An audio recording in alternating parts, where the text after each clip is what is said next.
This is Paul Johnson with the New Frontiers. Our panel is back today, and we're going to be talking about the single biggest issue going on in Washington, D.C. today, and that's what Trump calls the big, beautiful bill. Now, this bill, the budget bill, will probably do more to determine his success or failure in the 4 years that he's president than any other single bill that he may pass. It is a broad bill that has an effect literally on every single department and has a variety of issues inside of it that are important to be focused on.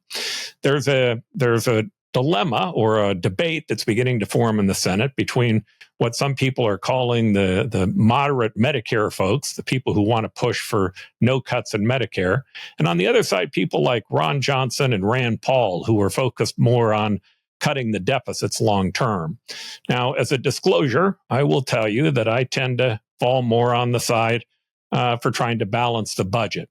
While I care about my taxes being cut, and I also care about programs like Medicare, I tend to focus more on the idea that we have to be within about 3% of GDP for our overall deficit spending.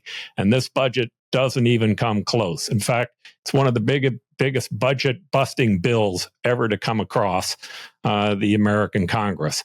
It's something that I think that we need to pay attention to. I wrote a book about this subject. It's called What's Right with America. We talk about a lot of the great things that are going on here and why it is that we should be positive about our long-term future. But there are two warnings that exist in it. One of them is Americans need to literally spend less than they make. That becomes important, not just as individuals, but as a society. We need to focus more on the production of goods. And if you really want Americans to produce goods, producing deficits isn't the right way to do it. And the second thing that it focuses on is be nice to one another. That you can't be a true patriot by insulting other Americans. That's just not simply the way that it works. In any event, if you like what it is that we have to say here, I'm just an ordinary optimistic American who still believes that the United States is a great cause for good. These folks who are on the panel kind of believe the same way, although we have some differences. Push that subscribe button and let's get this show going. Destiny. Destiny. You and I have a rendezvous with destiny. Destiny. Destiny. You and I have a rendezvous with destiny. We choose to go to the moon in this decade and do the other thing, not because they are easy, but because they are hard. All right, I'd like to welcome back our panel today to have a discussion on the big, beautiful bill as well as on tariffs. First, we have Bob Robb, who's up in Munds Park. He wrote some pretty good article on this last week. We're going to talk a little bit about that. But Bob, welcome back to the show. Always good to be with you. And Henry, you've been on like vacation, sabbatical or something. I don't know what it is, but you've been gone for a couple of weeks. What's been going on? I just went home to New Zealand to visit my family. Took my 3-year-old son with me, and I'm not sure that you can call a trip with a 3-year-old toddler a vacation, Paul, but I did it. It was good. I saw everyone. The weather was great. And New Zealand is a beautiful little place, and I've got a lot of good friends and all my family still down there. So it was a good time. Yeah, it's beautiful. We got to get the whole panel to come back and take a look at that Now place. Some of the pictures are spectacular. We're gonna do an episode down there. It's gonna happen. Awesome. And then Elliott and I were holding down the fort while you guys were gone last week. We had a debate with Nick Ponder, who is the lobbyist for cities, talking about housing. I got to tell you, it's one of the funniest things I've ever seen happen. So Elliott, he decides that he's going to go to his car and do the podcast from his car because he's got another event that he has to go to. So he's kind of in a rush a little bit. He gets there, and it actually was working pretty well. I mean, the background, it looked like a Tesla behind him. I'm not sure what it was, but he had the background behind him, and he was talking. He was sitting all comfortable in his car, but he put his phone up on the dash of the car with the sun on it, and it melted his phone. No way. So he started fizzling. He just disappeared somewhere into the ether. It was ridiculous. Yeah. So in any event, I had to present all the economic arguments, which all of you guys know I kind of fudge on my economic arguments, trying to make the point that I was hoping that Elliott would have made, but nonetheless, It ended up being a fun debate. Good. The one thing, he was wrong on a lot of stuff, but the among other things, for whatever it's worth, was when he tried to say that rental housing basically was screwing up the market. A house doesn't care whether it's being rented or it's owned, as long as somebody's living in it. And if you change it from rental to ownership, it would have a zero effect on the overall supply. I'll tell you now. I really like Nick. I think he's a good human being. But Yeah. the one thing that became clear as I was listening to his positions, Yeah. he would like to say he's a capitalist, but you can just hear in the city's position attack after attack on capital. Right? The capital was the bad guy in that conversation. Yeah. Yeah. Well, yeah, that's why I really apologize for that happening. I had a doctor's appointment, and so I figured, well, rather than have to leave and drive to the doctor's, I'll drive to the doctor's, put the phone up, and I'll have a chance to go stay the whole time, and then I'll just walk into the doctor's office. I didn't think about the effect of the sun on the phone. It never occurred to me. Okay. All right. So let's jump into the big, beautiful bill. We're going to try to talk about that today. It's a fascinating bill. It is far encompassing into every single area of government. It's fascinating in a variety of different ways. There are big increases that are happening both in the defense budget as well as Homeland Security. There are big tax cuts that have been done, I guess, on a temporary basis in the past, what they called the Trump tax cuts, that are being made permanent. There are new ones being added on top of it. The tax cuts for tips and the tax cuts for buying a vehicle and a variety of other areas. And then, of course, there's the big debate on Medicaid and whether or not we should be leaving Medicaid alone or whether or not we should be imposing cuts. The existing budget, as it looks, ends up increasing our deficit somewhere between $3.5 to $5 trillion. If you listen to the administration today, they will talk about they're not giving enough credit for growth because the CBO office, I think, only applied like 1.8%. But on the other hand, they're only applying a 3.2% interest rate. And it looks like interest rates could be substantially higher than that. Again, this has massive effects, I think, on our overall society. And it's now in the Senate. In the Senate, the debate is coming down to the two different groups between what they call the Medicare moderates, the Susan Collins and Senator Hawley, and then on the other side, Paul Ryan and Senator Paul Ryan, as well as Senator Johnson, who are becoming kind of the deficit hawks on this. So let's just start with everybody's basic perception of the bill and how they view it. Then we'll try to dig into some details. And Bob, I'll give you first shot. Well, I think it's a misnomer to refer in a general way to tax cuts in this particular bill. What there really is an avoidance of a very large tax increase. And so I don't think you should regard the part of the bill that extends the reduction in the individual income tax rates and the increase in the standard deduction as contributing to the deficit. It's just a continuation of existing policy. However, going beyond that, even taking that into consideration, substantially increases our deficit on a going forward basis. The other tax cuts that you mentioned and the spending increases exceed the spending cuts in the revenue enhancements in the rest of the bill. So it is, while I believe that if you follow the adage, first do no harm, avoiding a substantial tax increase to individuals is the most important policy objective to achieve.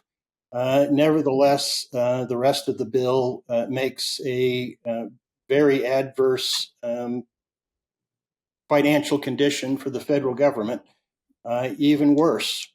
Yeah, thanks, Paul. I agree with Bob's overarching assessment, that this is a budget that avoids the worst by preventing the Trump tax cuts from being reversed, right, from sunsetting. But at the same time, it seems to be kicking the can down the road on the basic fiscal position of the United States, which is worrying for a lot of reasons. You know, the US, like many countries, has got an aging population. We've got a lot of costs coming down the pike with things like Social Security in particular. And given that we are not reducing our deficit now, but, you know, when those problems are not as acute as they will be, it's definitely worrying that we are not doing that. I think a big picture, you have to look at the state of the US government spending and the size of the public sector and the amount of the deficit. It really took a spike during the pandemic, and we haven't come back from those levels of federal government spending and the size of the federal deficit since then. So there's a lot of hard work to do to start making some progress on that. Otherwise, we're just going to keep passing these costs down to future generations, and it's just not going to be sustainable. Give me a couple of minutes here. This bill is a huge disappointment to somebody who expected more. Okay, put it that way. I agree wholeheartedly with what both Henry and Bob said, that essentially if your tax level is X on Monday and you vote to extend it on Tuesday, and on Wednesday there's an X, there's been no change in the tax rate. So that's a given. That's a baseline. I also believe, though, that I don't know what to believe in terms of how much it's going to raise the deficit, but it will raise the deficit more than more than 3% every year, and that's the baseline. The baseline is you have to have a deficit that doesn't grow in real terms, and to do that, you have to keep it really at 3%, and we're way above that. I don't know about some of the projections are static. In other words, they don't take into account how this was going to affect other sectors. Some of them are not static, but probably like with the Reagan tax cuts, he got a lot more because of dynamic effects, the ripple effects of that tax cut through the system. Time will tell, but it is clear.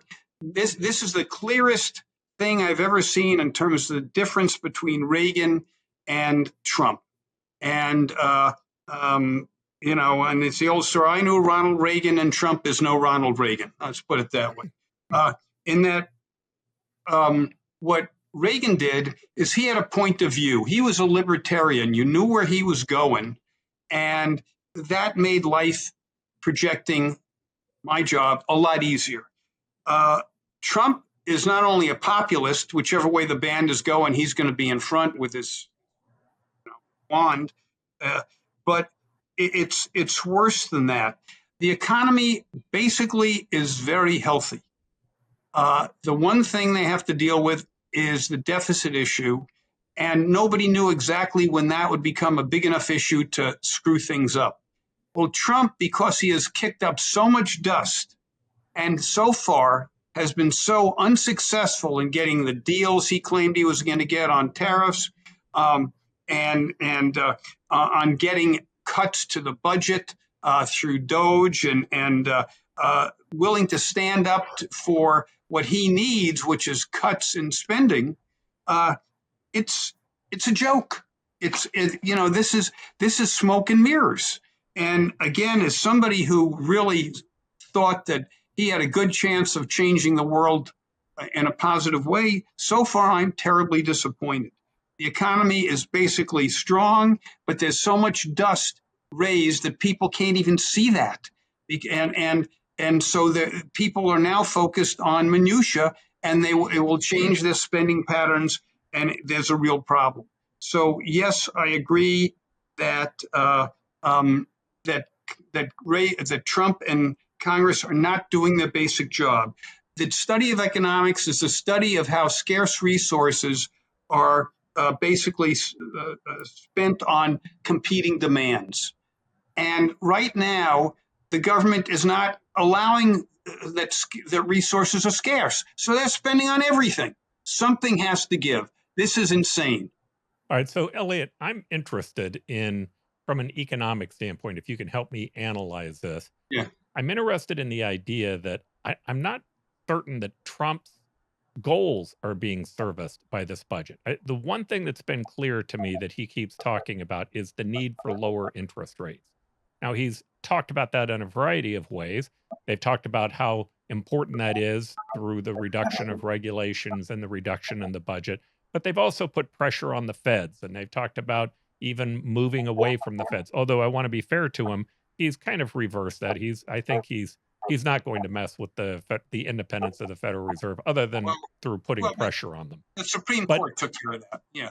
Right. But the question that I have is that it seems to me one of the biggest long-term goals that he has, that I am definitely a supporter of in concept, is getting the long-term interest rate down.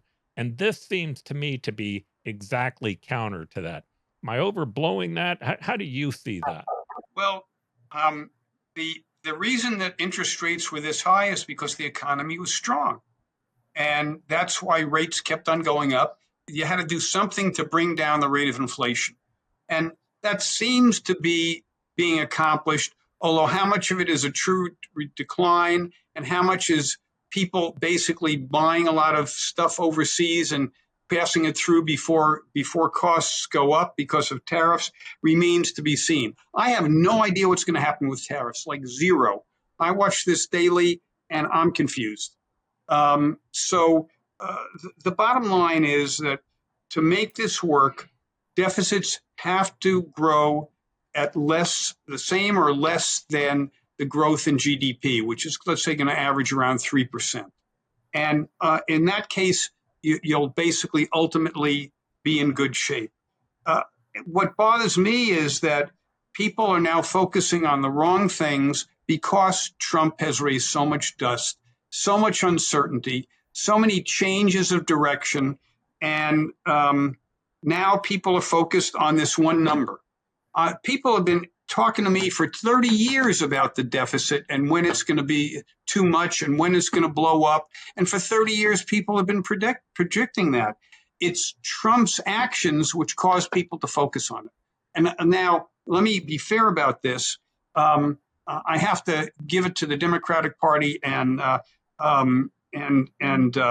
especially Biden for being the dumb award so far for the 21st century, in that deficits were here in 2019, or the budget was here in 2019. Then it went up because of COVID. And then when COVID's over, Biden raises it up here. That's insane. So the baseline isn't 2019, which it should be. It's this huge number from 2021, 22. It's incredible. Congress is insatiable. The Democrats are full of crap. All they would do is spend money. They don't care if the money exists. They don't care about the people of America, certainly not my kids or Henry's kids. They just don't care, because if they did, they'd start to make the decisions that are necessary to make America both strong and viable in the long term. And nothing I see here does that. Yeah, you know, what's tragic about it, Elliott, is that we are in a state where, as you said, the economy is relatively strong. What are the chances of us having a smaller deficit and less federal spending when the economy is weak, right? For every person that gets laid off, you lose a certain amount of economic output. And Yes. not only do you lose that, you're going to have to spend more in unemployment benefits and all sorts of state support for those people. It's a mechanical mechanism for bringing up the deficit. Yes. And so if you don't take care of these issues when the economy is relatively strong, then it's a missed opportunity. And we're not the only ones that are complaining about this, but the problem is that the American public were not presented with a fiscally responsible candidate in 2024. They were presented with a candidate, Joe Biden, Kamala Harris, who had a absolutely proven track record. They're one and the same. Yeah. Responsibility, and Donald Trump, who gestured towards the deficit, but his actual plans, whether it's lowering taxes on tips or any of these other, or protecting Social Security, no matter what, it's also pointing towards fiscal irresponsibility. So the American public have really been poorly served here, because neither of these parties, neither of these candidates really wanted to do anything about this problem. They both want to kick the can down the road. I agree. All right. So Bob, here's a question for you. I find this to be interesting. I'm asked this question quite a bit, and I think it's a fair question. Well, do you really think that Kamala Harris would have done any better? And this is what occurs to me.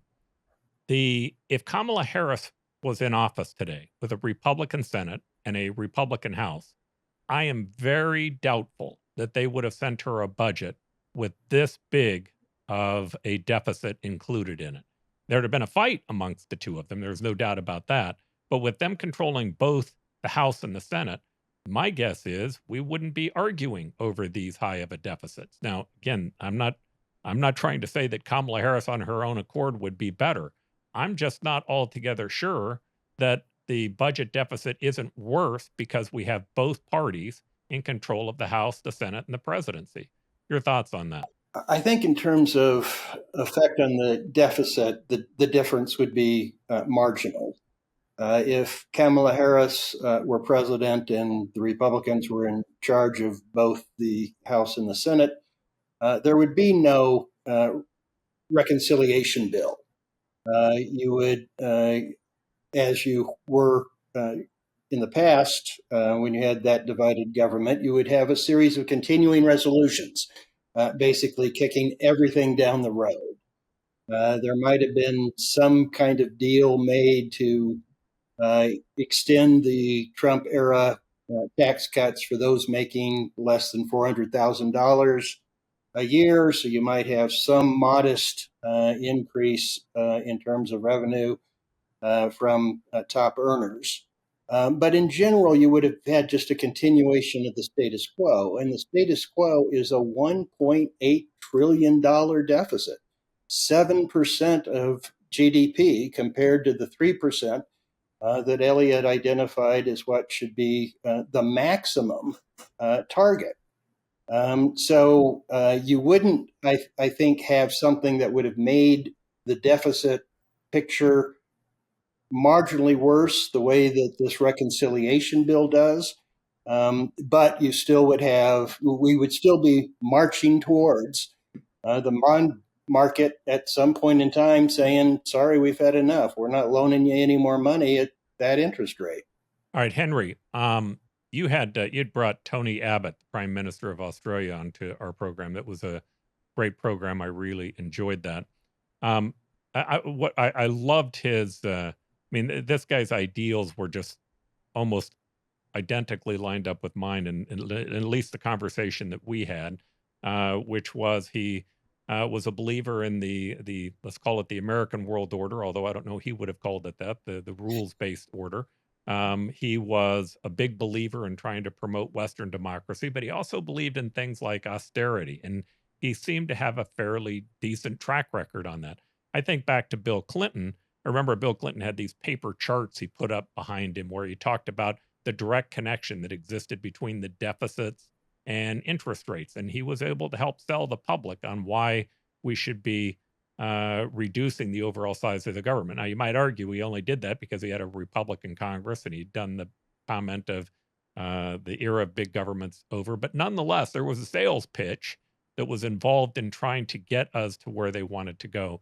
What have you seen from the outside when people have focused on austerity? And how have they found success? Or has anyone in any Western democracies really found it? Certainly, we're seeing it in Argentina today in a different way.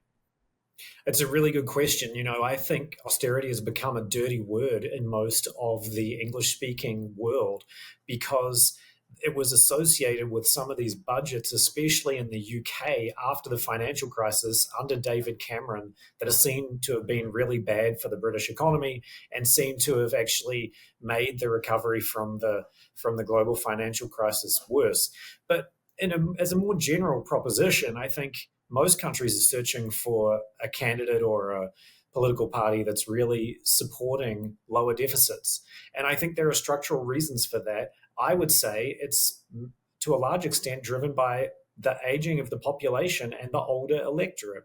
Older people are not as concerned about the deficit because A, they are dependent on government largesse. They're not working anymore. They need government support for pensions, for healthcare, totally legitimately. So they're not as concerned about government spending. And because of the aging populations, that group of the electorate is just getting larger. And so I think this is one of the major issues that Western democracies are struggling with, whether it's the UK or Germany or the United States or Australia or New Zealand. We're all struggling with the political and economic consequences of this aging population. It's a really tricky situation because, of course, you want to take care of your older populations. It's something that all democracies want to do. And yet the rising costs of that have to be borne by someone. One of the things that I thought was kind of an interesting policy proposal was actually made by Theresa May back in the election of, must have been 2015 or something, in the UK. And in the UK, like in the US and many other places, a lot of older people's wealth is tied up in property. And what Theresa May basically said was, if you own a really expensive piece of property, a big house or something, you are going to have to take out some sort of a reverse mortgage on that instead of some of the state support you would otherwise get, right? Some sort of means testing that included people's houses. And I thought it was a pretty smart policy idea. But she got absolutely slammed for it at the election. She almost lost to Jeremy Corbyn, a very radical and unpopular Labour candidate. So that's really the only smart policy proposal that I've seen to try and shift some of the burden from younger people to older people outside of the government tax and spend mechanisms. And it was absolutely repudiated. And I can't imagine another British politician or any other politician trying to repeat Theresa May's failure. So it's a really tricky one. I don't know if anyone else in the group has any ideas that they've heard of or seen for how to address this problem of aging populations and the increasing burden on the government. But I think it's one of the biggest issues facing all of our Western democracies. Yeah, I think we should talk about entitlements in a moment. I'm going to ask Elliott a question here first, and it's and I'm going to give a little bit of a story. So the other day I'm listening to the Apple News, and on the Apple News, the guy comes on and they start talking about Ron Johnson's proposal. And the thing they said about Ron Johnson's proposal was how terrible it was because it takes us back to 2019 numbers. That was kind of the point they made. What they didn't point out was that he actually has spoken about going back to 2019 numbers, but adjusting for inflation and population. There was a big inflationary period that happened in that period. So here's my story. You guys know I can't help but avoid, but to tell a funny story that has happened to me every now and then. So when I was a little boy, we created a dummy. We took a pair of pants, sewed it to a T-shirt, and sewed a little pair of cowboy boots on it, some working gloves, and then took a pillowcase with big black eyes and a red smile, little straw hat. It was all of about 3 or 4 feet tall. We dropped it out of trees and everything else. Well, my Uncle Jerry, who was the most gentle, wonderful human being you ever met, had actually had a nervous breakdown. I'm not sure if it was the 18 kids, but there were 18 of us that were kind of running in and out of the house, had a nervous breakdown. He had a number of other challenges. But when he would drive home, he would kind of zone out, just put his hand on the steering wheel and drive down the road. So we all hide behind these cars. And as he goes to drive by, we all jump out. And I take that little dummy and I swing it. It hits the grill of the car, slides. It hits the grill of the car. It slides face first into the windshield, flips up in the air and comes down on the ground. So, of course, he hits his brakes. He comes running out of the car. And I'll never forget, as he comes running back to this, what looks to him like a little kid on the ground, he's screaming. He's going, "Oh, my God, the kid was smiling when I hit him. He was smiling when I hit him." Now, here's the point to that story and how I think it connects to Ron Johnson. It seems to me that you can't trust the first thing you see on your windshield in politics today. What we're seeing, there's not really a valid discussion about what's taking place here. Everything is being spun by the different interests, and we're not getting down to numbers. Henry spoke about entitlements a moment ago. We all hear the numbers in terms of the amount of time that our entitlements have before they start to go broke, and yet there's no discussion about how do we reform them and make them work. I'd just like your thoughts as an economist on how you deal with that. Let me start earlier. The only successful case of austerity occurred when Carter and Volcker, when Carter essentially allowed Volcker to start raising interest rates and cause a recession, and then when Reagan allowed Reagan to Reagan allowed Volcker to tighten enough to cause the largest recession since the Depression. That type of political ability doesn't exist at this point. Just doesn't exist. You're out of office. Reagan won the second term because by 1984 things looked better. And by the way, that dummy I'm sure ran for Congress and won his in New York. Okay? There's no question in my mind about that. Given what's happened with the ups and downs in the budget process, there is virtually no way to get out of this with some pain. There isn't. And nobody wants to deal with that pain. I also agree with you. If you look at Europe, the welfare costs are much higher there than here, not even close. And the welfare costs here are really because of the extension of Medicare, among other reasons, to people who are not ready for retirement. I don't think the benefits to the retirees it's a cause. I don't think it's the major cause. I think the major cause is, the fact that people who shouldn't be on welfare, shouldn't be on Medicare are, and by the way, I hate to say that I really liked a Democratic president, but at least our boy Bill put in workfare. You basically show me you're working, show me you're trying, then we'll help you. But if you're going to sit on a couch like a bump in a log, it's your problem, pal. And if you're not willing to get tough on something like that, we got no chance at all. Bob, your thoughts on it, especially the portion that relates to both reforming entitlements and this whole argument about Medicare and working able males being able to not being able to write off of the system. That's kind of part of the argument that seems to be taking place. What are your thoughts on the entitlement reforms themselves? Well, if you go back to 2019, federal revenues and federal spending as a percentage of GDP were basically what the average had been over 2 to 3 decades. Revenues were about 18% of GDP. Spending was about 21% of GDP.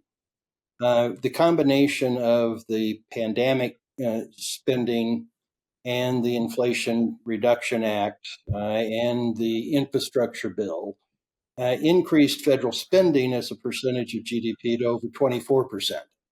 And so that's what you're talking about in terms of Ron Johnson. Let's go back to 2019. Let's get back to the relationship that we had, which wasn't healthy. It was still a fairly substantial deficit. But if you look on a long-term basis, to follow up on Henry's point, you could argue that given the aging of society, perhaps 21% isn't as the optimal solution, that you may need to go to 22% or 22.5%. If you're going to then narrow the deficit from the revenue side somewhat, you need to do it not by increasing rates, but expanding bases. And that's another troubling feature of this reconciliation bill, is that it eats away at the tax base with the special deals for tips and for senior citizen Social Security benefits and for overtime. It increases a variety of other increases. So if revenue is going to play a part of getting us to a more healthy position with respect to the federal government, it needs to be by expanding bases. And this reconciliation bill heads in the wrong direction. With respect to entitlement reforms, I think your point about not having an honest discussion is well illustrated by what's occurring with the Medicaid reforms that are in the bill. Those reforms do not change anyone's eligibility or anyone's benefits. They simply say that we will check for eligibility twice a year rather than once a year. And if you're in the Obamacare expansion group, basically an adult with an income between 100% to 138% of the federal poverty level, then you're going to have to prove that you are working or getting prepared to work, to pick up on Elliott's point about welfare. So I think that we need, at some point in time, we need to have sort of a comprehensive discussion of what we can do to reduce the pace of increase in our entitlements, Social Security, Medicare, Medicaid, but also whether we need to adjust our target to accommodate the fact that we do have an aging population, and probably what they're going to draw down in the two entitlements that are directed at seniors, Medicare and Social Security, may indeed be realistically increasing as a percentage of GDP, and we need to accommodate that somewhat on the revenue side. We are so many light years away from being in a position to have that kind of a comprehensive, thoughtful discussion about how we get to Elliott's target of 3% of GDP or less for a federal deficit. And I think unless you have in 2028 someone who's running for president who says, I'm going to tackle this and gets a resounding support from the American people, it's going to be the bond market that will dictate when these decisions have to be faced.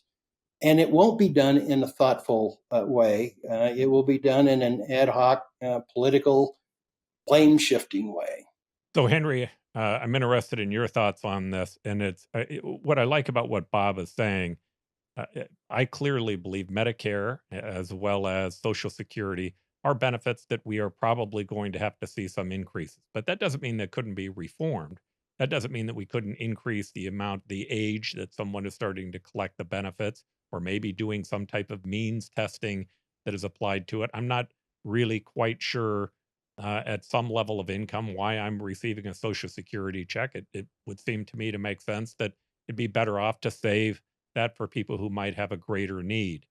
But the thing that shocks me about this is we can't even have a discussion about Medicaid as opposed to Medicare, which isn't age driven. The Medicaid issue is one where right now, any type of reform whatsoever is being attacked by the Democrats. In fact, here's what I find to be the most interesting about this bill is this is a budget busting bill as far as I'm concerned. I think it is hugely problematic. And the only real argument that's going on this is why we aren't spending more. That's really the only true argument that we're seeing on it.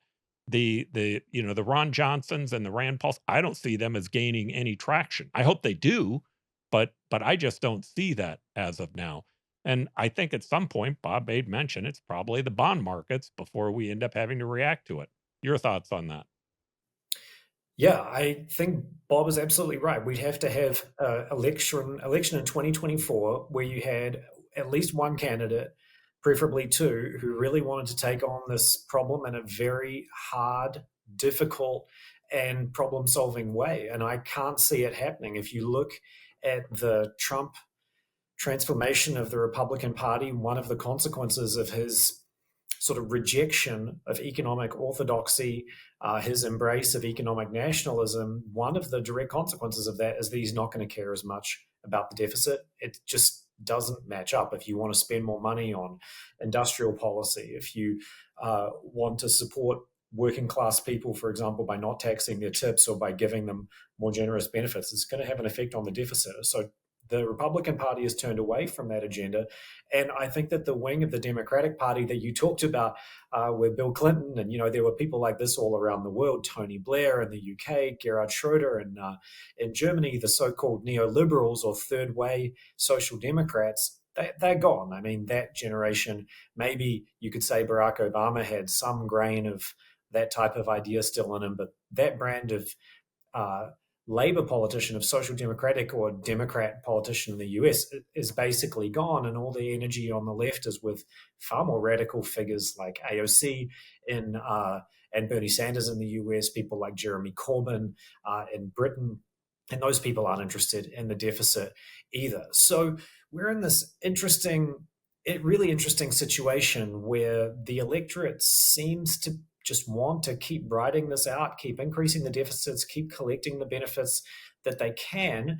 And most voters probably have very good reasons for that. And most voters are not doing great economically. They figure, why should they give up any of these benefits and put themselves in an even worse financial position? But at the same time, no one is presenting an option to address the situation, even if it doesn't affect the poorest that really need these benefits the most. So I don't think this is going to be addressed, at least not in the short to medium run. And I'm actually really interested in discussing with the group, what are the consequences for that as citizens, as voters? What should we expect an economy to look like in which we have ever increasing deficits, in which we don't get this situation under control? All right, so we'll come to what we think the consequences are of this, but I'm going to ask a question to the panel, and I want to start with Elliott, because I've been trying to make sense of what maybe a macro theory might be of the Trump administration. Steve Moran, who is on the Council of Economic Advisors, wrote a 40-page paper. It's called "A User's Guide to Restructuring the Trade Deficits or Trade System." It's a very interesting paper, and in it, it's gotten a little bit of play. You'll hear some of the play talking about that he spoke about trying to, if we imposed tariffs and the rest of the world didn't respond, they left our tariffs in place and didn't add on top of them, that we might be able to find a solution. But if you read into that paper, what I also saw that was interesting, or at least my interpretation of it, was that he believed that the strong dollar was a part of the problem. Now, I've heard others who have said that's such a small piece it doesn't matter, but in his paper, he seemed to believe that a strong dollar actually was part of the problem. And there was a little bit of a play in there that said having a huge deficit that caused a problem for the dollar to reset could actually be a benefit to the system, because effectively, if the dollar dropped, we should be able to export more goods. That's the closest I've seen or heard to a macro theory in terms of what's taking place. Now, in the beginning, there was a great exuberance over Trump, I think, in the beginning for most of my friends in business. I heard it from a lot of them. They believed that the deficits were going to come down, that we were going to cut federal spending, that we were going to reduce regulations. They liked what was happening with DOGE. They didn't believe that he was going to do the things that he was going to do on the tariff. So their view of the macro theory was kind of a Reagan theory. It was just going to go back to having a lesser government type of philosophy. But I'm really interested in Steve Moran because I'm wondering whether or not that's the macro theory that they're following. Help me on this, if you would. I hope not. Put it that way. I'll get there in a second, but you don't know. I'm going to say right now, I still don't know how tariffs are going to play out, although it's looking iffy. I don't know if DOGE is going to have a meaningful effect, although that's looking iffy. But I do know that they're counting on something out of left field to really affect things.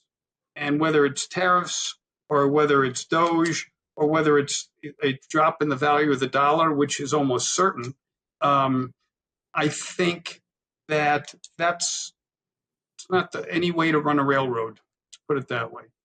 You basically have to have some basic underlying theory, some place to go, whether it's Reagan or Carter, who did a miserable job until he realized he was doing a miserable job, or Clinton, who basically his only mistake was not paying off the debt. He had enough money to pay off the entire national debt, and he chose not to. But Steve Moran is basically, could it work that way? Yeah. Is it likely? No. Has it ever worked that way before? Not to my knowledge. But I can't completely rule it out. I will say that you're now taking long shots. You can't base your whole theory of how you're going to make this work on something like that. Could it happen? Sure, it could happen. Is it likely to happen? I don't believe so. Yeah, I agree with Elliott, Paul. If you follow some of the people involved in the Trump administration and who are trying to provide some sort of an intellectual framework for the economic policy, they like to make arguments like the discipline of economics is not like physics. The laws of supply and demand are not like gravity. And yet they don't have a coherent base of thought to make those claims, right? There is a discipline called economics. It has existed for 200 years. And guess what? They've learned a lot about how the economy works. And some of the things that they posited 200 years ago, like, for example, that free trade makes countries richer, they've been tested thousands of times by different people using theoretical and empirical models, and they basically hold up. And now we have a few people in the Trump administration and their hangers-on telling us that economics is not like physics and that the law of supply and demand is not like gravity. Well, I think they're wrong. I think they will be proven wrong, just as those ideas have been proven wrong in academic seminars and academic papers and in policy experiments for the last 200 years. And the question is just what the fallout is. And as for the low dollar, I agree with Elliott. They're grasping at straws. The question is not if a low dollar is good for certain things. The question is, A, what would cause a low dollar? Some sort of a massive implosion, perhaps. That would be bad in itself. If it led to a low dollar, who cares? And secondly, what does the low dollar do apart from having some small number of positive effects? These ideas are just not thought through. They're destructive. And to be honest, I think they're very dangerous in the way they're being implemented. Henry, do you think there's any value to them being tested? Because we are testing them now. You can test them in an academic seminar. You can test them using theory, using models.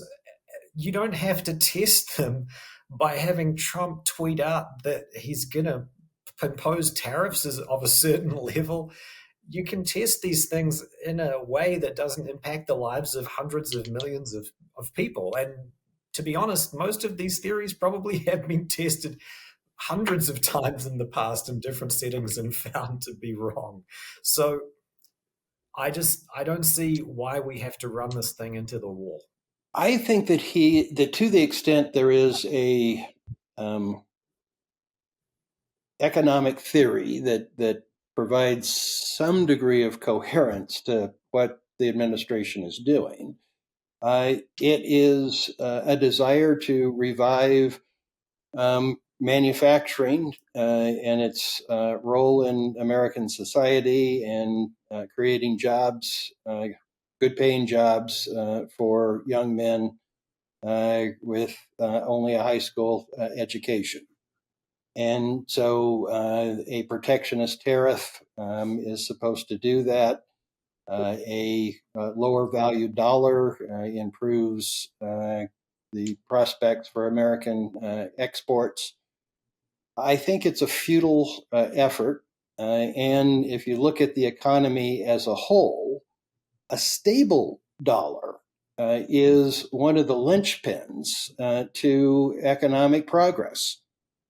Because when you add the value of your currency to an uncertain factor, that's just one more worry that producers across all of society have, and it compounds the uncertainty that's weighing on this economy at present. I think Elliott is right about the economy that Trump inherited.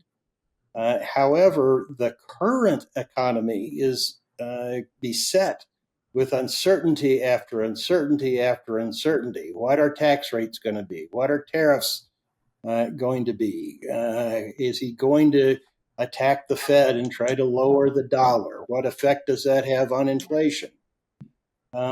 We need from the government stable policies and a stable dollar, not a weak dollar or a strong dollar, but a stable dollar is one of the linchpins of economic progress, which we've benefited from for the most part over the last 2.5 decades, and is a peg that's no longer something that people can count on. Yeah, let me tell you something. and Henry, don't get upset when I say this, but there used to be a joke. I taught for a while, then I went to the private sector, and the joke was that a businessman sees something working in theory. They like the theory, so they're going to try it in practice, and that academics see something working in practice, and they want to figure out if it's going to work in theory. And that's what we have here. We have people who are trying to come up with a story as to why this is going to work, but it's highly unlikely to be successful. And I'm not talking about tariffs because, again, the jury's still out, but every day it looks weaker and weaker. Same thing with cutting spending or basically cutting regulation. Every day it looks weaker. Trump has managed to get the populists focusing on the wrong thing by doing the wrong thing. And I happen to agree with Bob that it is dangerous. And this, unless something happens quickly, this will not end well. And I still insist that if this doesn't end well by the end of the summer, that the even as in disarray as the Democrats are, they're going to look great relative come 2026 and 2020. I'll tell you, the most disappointing thing to me about Democrats is they have an incredible opportunity here to talk about tariffs, to talk about an economy that's starting to be harmed, to talk about deficits, the problem that that's creating. And the only thing I'm hearing from them is going the opposite direction. They're just saying, no, we should have more. And to me, that is extremely disappointing. The problem is there are too many Chuck Schumers in the Democratic Party. It's all bullshit. Yeah. All right. So Elliott, I want to ask a question that Bob alluded to.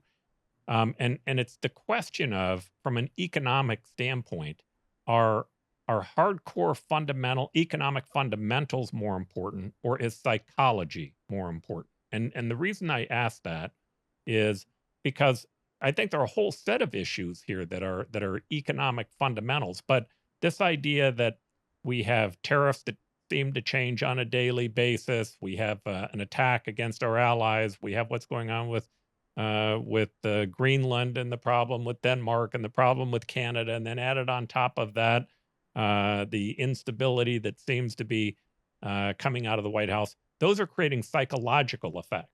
And what I'm wondering is, when you look at the world from an economic standpoint, which one's more important? You have to have a good base of fundamentals, but you can ruin that base if psychology turns against you, is the best way for me to put it. As strong fundamentals generally rule, but right now the psychology is not only focusing on the wrong thing, but it's turning negative, which is why you see some indicators doing just fine, other indicators starting to flounder, because the psychology right now is hurting the fundamentals. Basic underlying fundamentals are really reasonably good. The outlook should be excellent for the U.S. And every time that you have people focused on basically personalities instead of what's really going on, you're hurting things. So it's not one or the other, it's how one affects the other. All right. So, Bob, I'm going to change this question around a little bit for you, but I'm going to let the whole panel have a chance to be able to answer this. So here's my macro theory of what's going on with Trump. I personally, just in watching him over the years, I actually think he's more pragmatic than oftentimes we believe. I think he loves testing things, and then he adjusts, and he adjusts based upon what he's seeing that's going on. But I think the macro theory that is happening here, especially when it comes to tariffs, but now also with the deficit, is that he is appealing emotionally to a group of people that believe that they've been harmed by the elites, that's a fundamental core belief of the administration. So on tariffs, it's about the global elites that screwed over the middle class. Now, of course, what we know about tariffs is that there's no evidence whatsoever that tariffs are going to help the middle class. In fact, they harm the middle class. If you look at jobs that have zero to do with exports, it makes up about less than 10% of the overall job market for the middle class. 90% of it have some type of import-export component that's tied to it, or it's not based in manufacturing. It's in the service economy. So it also certainly isn't going to help them because it's going to be inflationary. But emotionally, for people who believe I've been harmed, my small town was harmed, they want a bad guy, and the bad guy are the elites. I think the challenge for the Trump administration on the budget is they have multiple divisions inside their administration. They certainly have the America Firsters that kind of buy into that theory. You have the Secretary Bassett, who I really like. I think Secretary Bassett, I'm really happy he's there because I think he's kind of the adult in the room.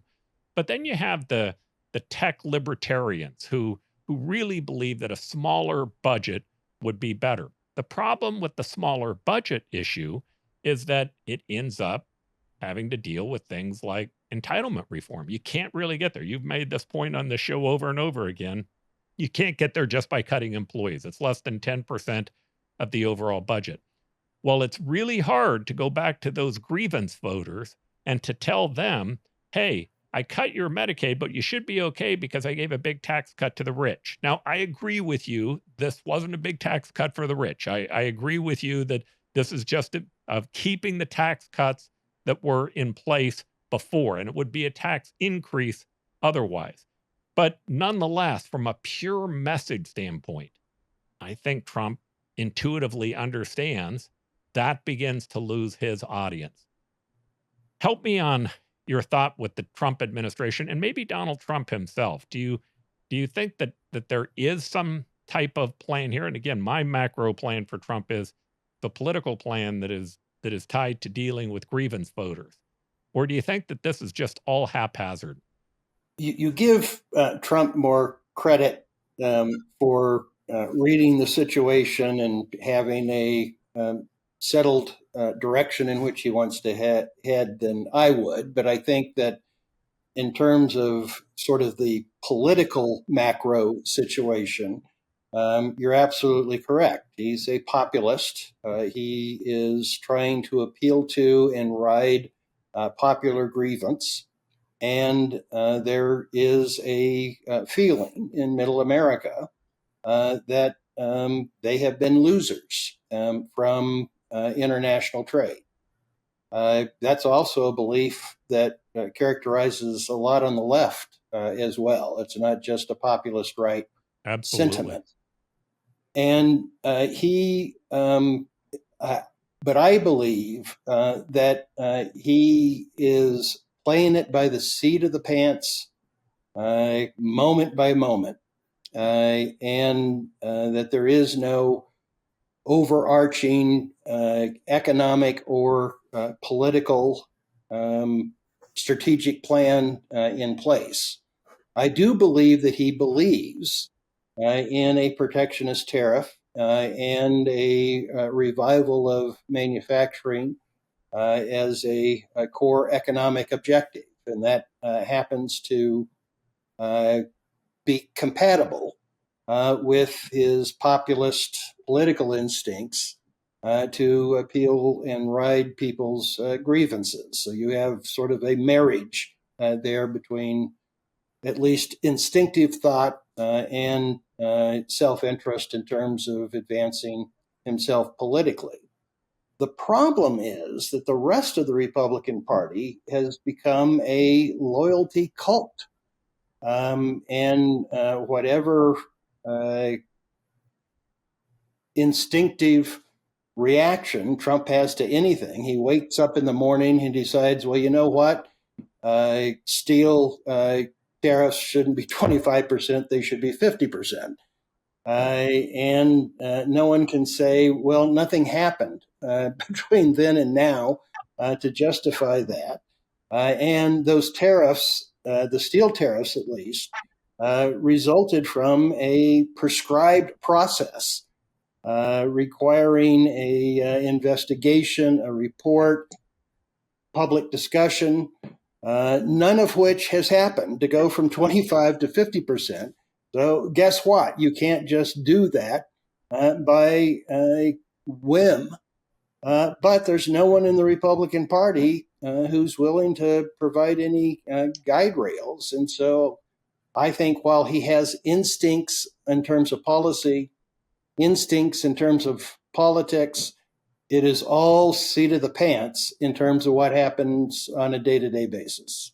All right, so Elliott, I'll let you answer that question as well. Any thoughts that you have on it? But I want to ask something about Section 899. I don't know if you've taken a look at it, but it's an interesting clause that is trying to penalize those governments who've done harm to American financial services. And the logic to it is, as best I can read, is that we could impose a financial penalty to investors who come from those countries who are investing in American product. And the challenge, the upside is, I don't think people should be penalizing American companies for investing in their country. That doesn't make sense to me. I also, though, wonder whether or not the right solution to that is to penalize their investors who invest in American companies, which could have a bigger negative effect on American companies' ability to get the investment. Any thoughts on the 899 as well as what Bob was talking about? Well, again, in Trump's mind, he's trying to equalize things. But do I agree with what you're saying? Yeah, there's better ways to handle it. And to me, this is just another threat. And there's better ways to handle it, just like there were better ways to handle a tariff situation. And do I think it'll pass? No. Will it hurt if it passes? I haven't seen numbers on it. In theory, it depends how other countries react. Same thing as with tariffs. So I can't give you an answer. Is it the way to approach things? Well, I don't think so.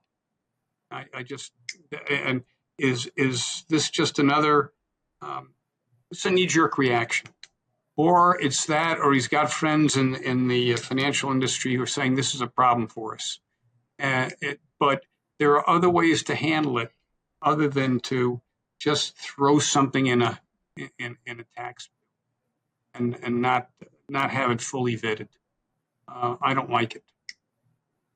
All right. So, Henry, this week, one of the panels of judges made a decision to overrule Trump's tariffs. A couple days later, another judge said that they could be left in place upon appeal. But nonetheless, it was unanimous amongst three judges, one appointed by Donald Trump, one appointed by Ronald Reagan, and the other appointed, I believe, by Clinton or Obama. I can't remember, but two of them were appointed by Republicans. And they were pretty clear that the president doesn't have this authority and that tariffs are supposed to be done by Congress. And they had granted the ability for the executive through this particular piece of legislation to impose tariffs in the cases of emergencies. And they didn't see that this fit. A couple of things that are fascinating to me about this question. The first one is, I'll bet you there was a party in the basement of Capitol Hill by Republicans who were privately celebrating the fact that the courts might overrule this. They did it, I guarantee you they did it in secret because they don't want Trump to know that they're celebrating it. But I just know too many Republicans to know that they're not really supporters of tariffs. They're on the exact opposite side. To Bob's point, they're afraid to speak up. When you watch other countries' parliaments, does that same problem happen? Do people become afraid to speak up because one leader has garnered so much support that they're afraid of them? Help me understand this when looking at other systems. Very good question, Paul. Let me first, I hate to do this, but I'm going to disagree with Bob a little. And I'm going to say that I honestly think Trump is a very shrewd politician because he understands how to put together a coalition to win elections, and then he rewards them. And I would just point to the reduction of taxes on tips and Social Security. Trump used that to bolster his vote in very specific places, especially in Nevada for low-wage service workers, etc., and among retirees, and then he's giving them what they wanted. He is giving them what he promised, and you can see this even with RFK Jr. getting made the head of Health and Human Services or whatever position he has. I mean, Trump saw RFK Jr. He had this 5 to 7% of the general electorate. He needed those voters. He brought them on board, and now he's giving them what they wanted. So I do think that Trump is rational and strategic a lot of the time, even if from day to day we see a lot of noise and chaos.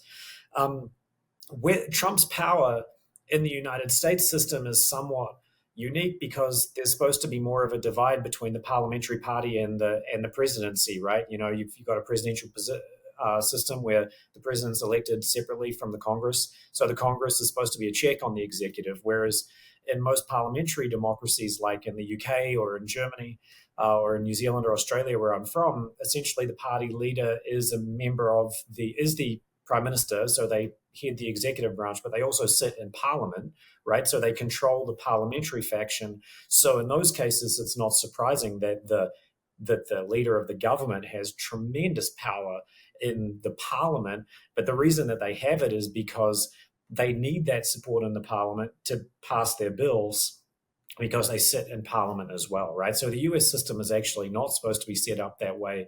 But under Trump, it is functioning a little bit, maybe more like a parliamentary system, although I might be getting way out over my skis on that one. On the tariffs and things, I could go on all day about this issue. I really, to be honest, support the goal of Trump if his goal is to support working class Americans and low income Americans. And I think that's been his stroke of political genius, is to bring low income Americans over to the right. Low income Americans used to vote on the left. Now they vote for Republicans. It was Trump that did that. That is in a way, it's a work of political genius. Absolutely. But the problem is that he's not actually delivering what they need, which is increased rates of employment, increased standards of living, and better health, mental and health and other outcomes, as well as things like security, Social Security, Medicare benefits, all these sorts of things. Trump's not delivering those things. In fact, he's endangering them by endangering the stability of the economy, and by running up these huge deficits, he's endangering the stability of the programs that they depend on the most, like Social Security and Medicaid and Medicare. So I think that he's on the wrong track, but in a way I support where he's going, and I tip my hat to him as a political entrepreneur for doing what no Republican since Reagan has really been able to do as effectively, which is to bring low-income Americans over from the left to the right. Yeah, and I think the area I disagree with you, Henry, and I'm going to take this to Bob next, but the area that I agree on is I think his macro theory is a theory of politics, just pure politics. It's how do I get these people to vote for me who I want to vote for me. I see that as being dramatically different than Ronald Reagan. We had the conversation with the other Henry, you and I, who was kind of a big supporter of the idea that Reagan and Trump were very similar. And we've heard a lot of that. But the reality was Reagan had an economic theory that went beyond just how do I get votes. He had a core set of economic beliefs that he bought into, that he was sold by. And that's going to really be my question for Bob. During that period of time with Ronald Reagan, we had a whole movement that was taking place. William F. Buckley, we had the economist Milton Friedman, we had Ronald Reagan, even Ayn Rand kind of was at her populist peak during that period of time. Can you help us think about this in context of what was happening during the Reagan Revolution and maybe how it differs from what we see going on today with this populist movement? Well, the Reagan Revolution obviously was popular, given that it was successful in a democratic society. If you get the votes and get to implement your policies, then it's popular. But it wasn't populist. It was, as you described it, very ideologically oriented.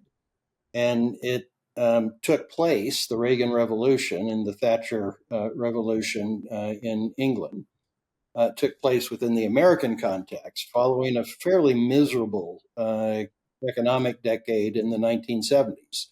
where we had inflation reach double digits. We had high unemployment, and we had wage and price controls that, once they were lifted, helped supercharge underlying inflation because it had been artificially suppressed. You had incontinent monetary policy by a central bank led by someone who was taking his direction from the President of the United States as to what ought to happen in interest rates.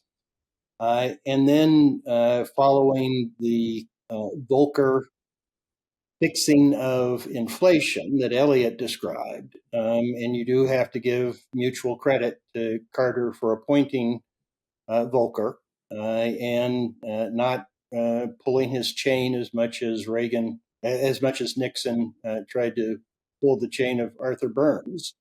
And then Reagan simultaneously allowing Volcker to wring inflation out of the economy while coming up with a supply side tax cut that unleashed economic forces.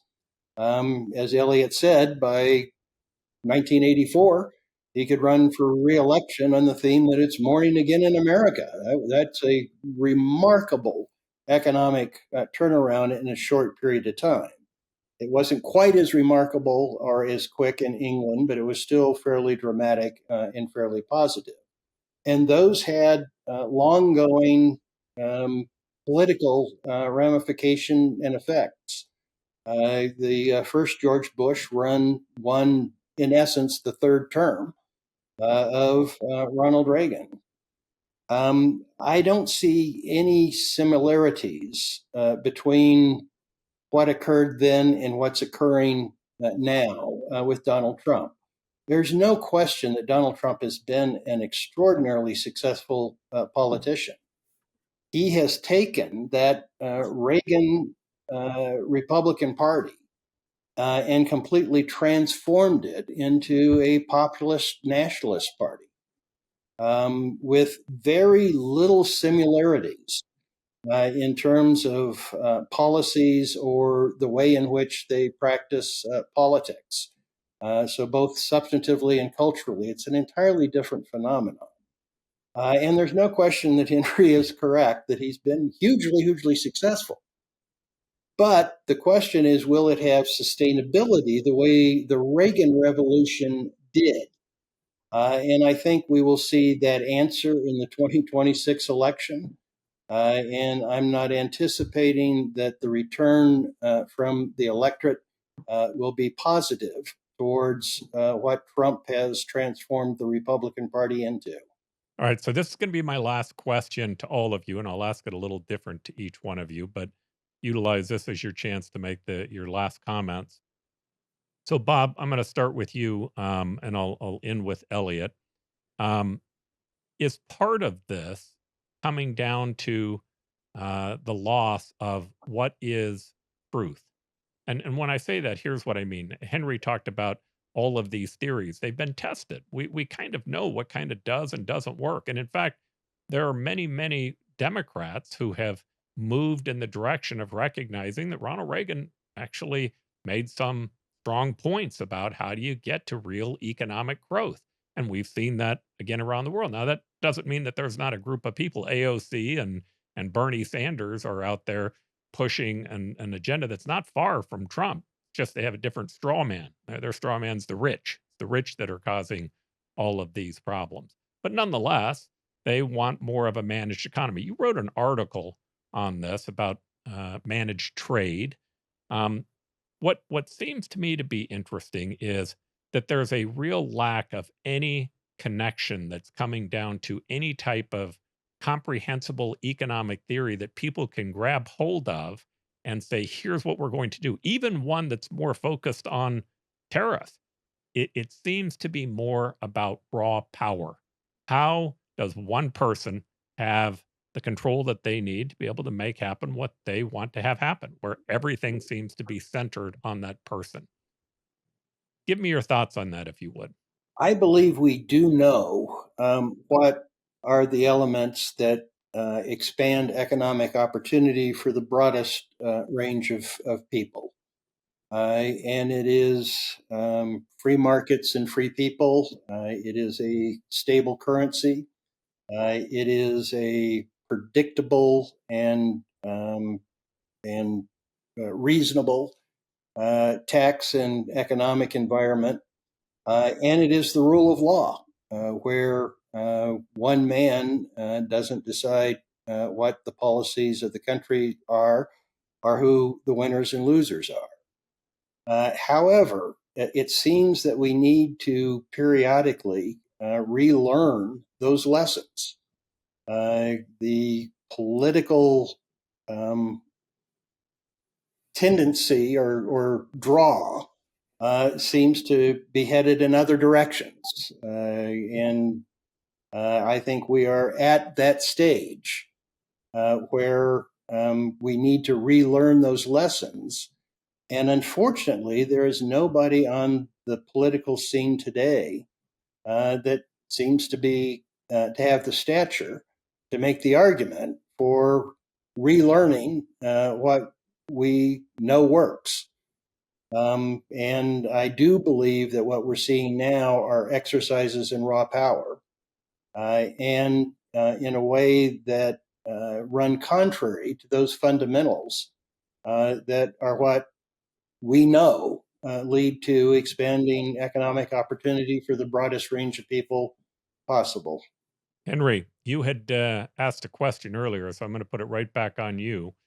The way I see our existing political system today that's worrisome is there's kind of this Trump agenda, which seems to be populist. It seems to be, maybe it's driven based upon tariffs, maybe it's driven based upon control. But one thing that it doesn't seem to be based upon is is experience and recognizing what's worked in the past and what hasn't worked in the past. They're not, the experts are out, the elites are out. What people who have been studying economics for decades know, they're just not on the inside. Their direction seems to be one that we're going to be dealing with a lot of chaos. I'm really worried about the fact that the number one contender right now for Donald Trump is AOC. And I think that the AOC theory is, again, very similar. They believe that our industries have been hollowed out, our economy's been destroyed, that the free market has done incredible damage to us. And they just add one more thing. It's all because of greed and corruption. Greed and corruption that has caused this. But it's the same attack. It's just a little different target at the end of the day. Give me where you think that goes, or if it's not abated over the next 4 to 8 years, and what's your worry? What's your concern for us and the world? You know, you say that expertise is out. I agree. Expertise is not the flavor of the month on the left or the right at the moment.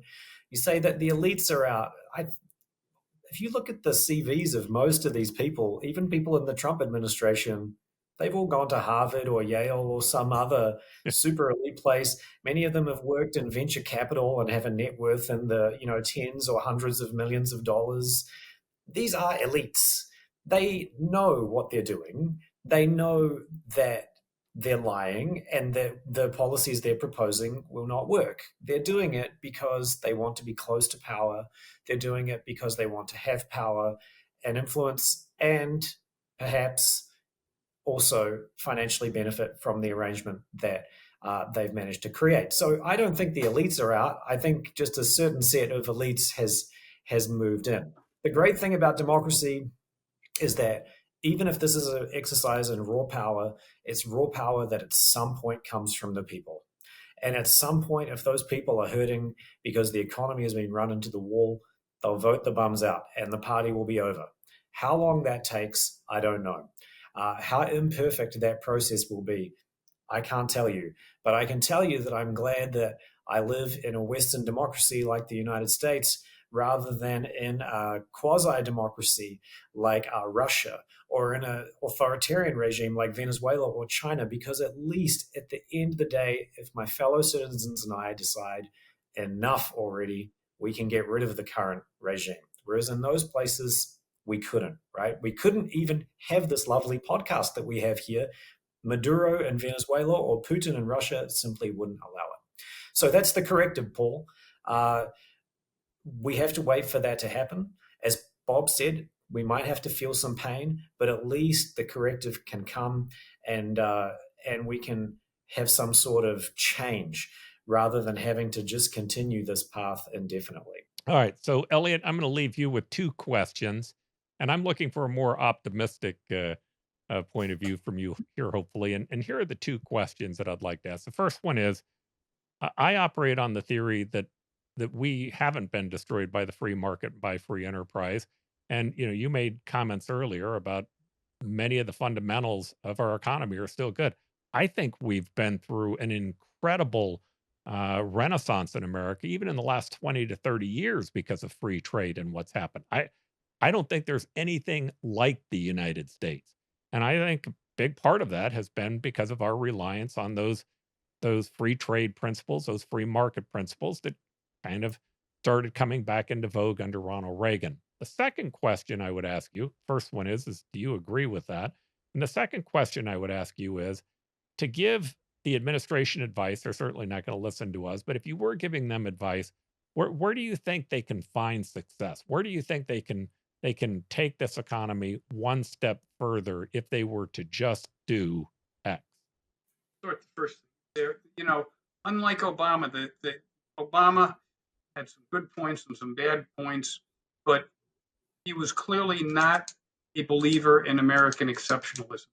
That's because he doesn't understand the United States. There is no other United States. There is no other country that's been like it in the history of mankind. I could go back to Bretton Woods and what we did after World War II. That doesn't exist. Where here's your country back. We'll help. Not only will we give you your country back, we'll guarantee that it does well economically. It doesn't exist. The level of freedom that has existed in the U.S. And under the Constitution and under free markets is unprecedented in world history. Just like the level of wealth it's created, there's no chance in the world there's anything else that has ever been created this level of wealth for this many people. And so the AOCs and the Bernie Sanders, they're on drugs. They're nuts. They can't point to the evidence that they claim when they claim the things that are going to happen in the U.S. if they get involved and start taking away people's freedoms and start controlling markets, and you end up with Russia. I mean, it's insane. So there is no country like the United States because of all the freedom we've had and because of the free markets that have been allowed to flourish because of that freedom. That being said, the U.S. Constitution came up with a system that allows jackasses to show up once in a while. And I'm talking Nancy Pelosi and Schumer as well as Trump at the moment, where they basically are more interested in themselves than what's good for people. And it's scary to me, but you have to have faith that we've withstood other tough periods all the way from when Jefferson was president through Jackson, all the way through Herbert Hoover, and we survived good old Joe or whoever was pulling the strings for Joe. So I believe the U.S. will survive, but there's got to be some stability. And the quicker we have some stability and recognition that we have ways to go, you're not going to end up with somebody who basically wants to do away with meritocracy, wants more DEI instead of less, who wants more freedom of speech, who wants less freedom of speech rather than more, and wants to understand that markets work, and there's been nothing else like it in the history of mankind. I challenge anybody in this panel to tell me where that thing is, because I've never seen it, heard about it, or read about it. That being said, this is a treacherous point in the history of the United States. I'm hoping that Trump finally calms down and gets something accomplished so he can point to something other than hyperbole, and that he, at the moment, is the best chance for that happening. If we go back to a Democratic Party that did what the Democratic Party in the years that Obama and Joe were there, will we ultimately recover from that? Probably, but it'll be painful as hell. Am I optimistic? Yeah, if we weren't in the United States, I'd say it was over. But we are in the United States. I don't know how you had the guys down in Philadelphia in the 1770s through 1783 who were smart enough to figure this out, but they built something that will outlast the idiots that we seem to elect all the time. You're here. All right, guys. Thank you very much. And next week when we come back and have our show, we're gonna talk about who's winning. Is Trump winning? Is authoritarianism winning? Or are we catastrophizing? So in any event, we'll see you guys on that next show. Thanks for being here. Take care. Thanks, guys. Thanks, guys. And we stand today on the edge of a new frontier, the frontier of unknown opportunities and perils. It holds out the promise of more sacrifice instead of more security. The new frontier is here. You and I have a rendezvous with destiny. We'll preserve for our children this, the last best hope of man on earth, or we'll sentence them to take the last step into 1,000 years of darkness.